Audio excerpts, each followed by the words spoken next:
The increase in pediatric mental health problems, including depression and social anxiety over the last several years, has been studied and well documented. Study after study continue to prove the direct association between mental health disorders and social media. The increase of social anxiety, depression, and other mental health conditions is very obvious to any healthcare professional who spends time in emergency departments around the country. In this video, I'm going to discuss a couple of ways to help you navigate the mental health landscape, because as a father who is constantly battling what my kids are exposed to every day, and as a physician battling these conditions at work, it is definitely something that is always on my mind, and I have a few strategies that I personally use to help mitigate the risk of anxiety and depression becoming a problem with my children, and in this video I would like to share them with you. Now, I would love to do this entire video inside the emergency department, but for obvious reasons I can't. But it seems that every time I log into the computer, I have an increasing number of pediatric mental health emergencies I have to attend to.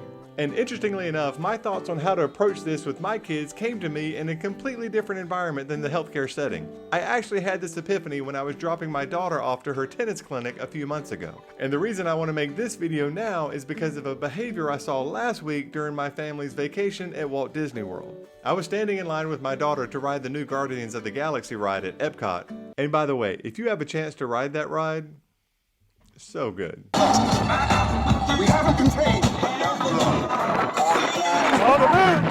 But anyway, we were standing in line and I saw this group of young girls not that much older than my daughter taking a selfie. It struck me at the time because they were doing that silly little duck face. This is what I saw, and obviously I can't do it because I'm an old man and I just look silly. But that's what they were doing, and then they were using that picture to apply some filters onto the photograph that they had just taken to make themselves look like an unachievable real-life version of themselves. And when I saw those young girls doing that, it kind of struck me the wrong way. Because really the impact of social media platforms and the clear correlation of the negative mental health effects they have on young adolescents has clearly been established. And here these young girls are falling into the same trap that nearly every other adolescent falls into.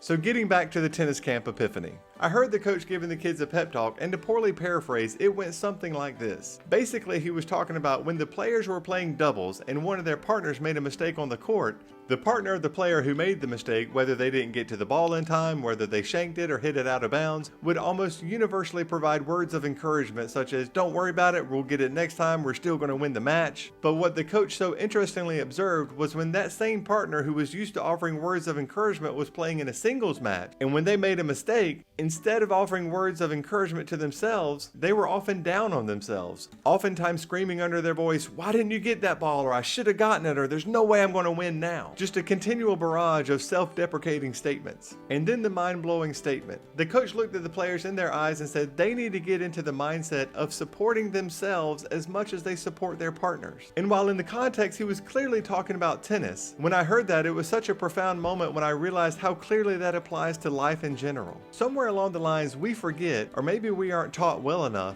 how to be our own champion. So now the question is, how do we teach our kids to be their own champion? And part of the answer is, if we aren't our own champion, we can't really expect our kids to be theirs. So in essence, we have to start by leading by example, and let me show you what I mean. 2 Christmases ago, my kids and I did an experiment making a sugar glass structure that we did for this channel. In my mind, this was going to be a beautiful structure. I even had plans to have it self-lit with a light powered by lemons on the inside. But instead of it being this perfect church and steeple, it ended up looking like a ridiculous barn that was built by blind people. In reality, after making the structure, in my mind, all I could think about was how terrible our final product was.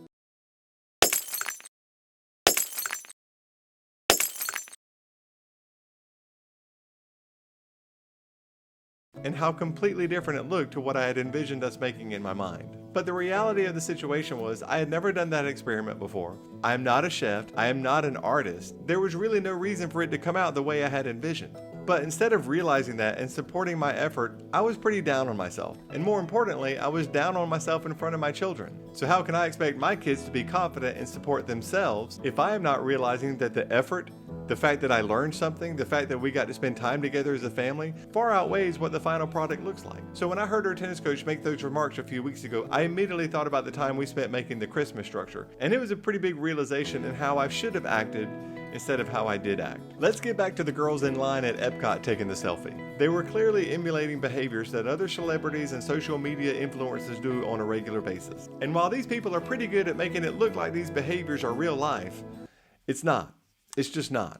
Nothing about the lives these people are leading is real life. So how do you tell your kids that's not the lifestyle they should strive to be achieving? Well, again, you lead by example. Celebrities spend a preposterous amount of money on creams, medicines, surgical procedures, combating the natural aging process because they have to maintain their perceived relevance. And unfortunately, that results in young kids and adolescents who look up to them believing they need to have a certain unobtainable and unnatural appearance as well. The constant use of face-altering filters on these social media apps is a prime example. A few weeks ago, someone commented on one of our videos saying that while they liked it, additionally they recommended some face moisturizing cream to bring out my youthfulness. And to be clear, I didn't take any offense to it whatsoever. The reality is I'm usually filming these vlogs at 5 in the morning. Okay, it's about 5:30 in the morning or around midnight because it's the only time I don't have other obligations. For example, right now it is almost 11:15 and I will probably finish filming this vlog somewhere around midnight. Half the time I can barely keep my eyes open, much less be concerned about face wrinkles. Additionally, the hair on my head that isn't falling out is turning gray. The point of all that is I'm getting older,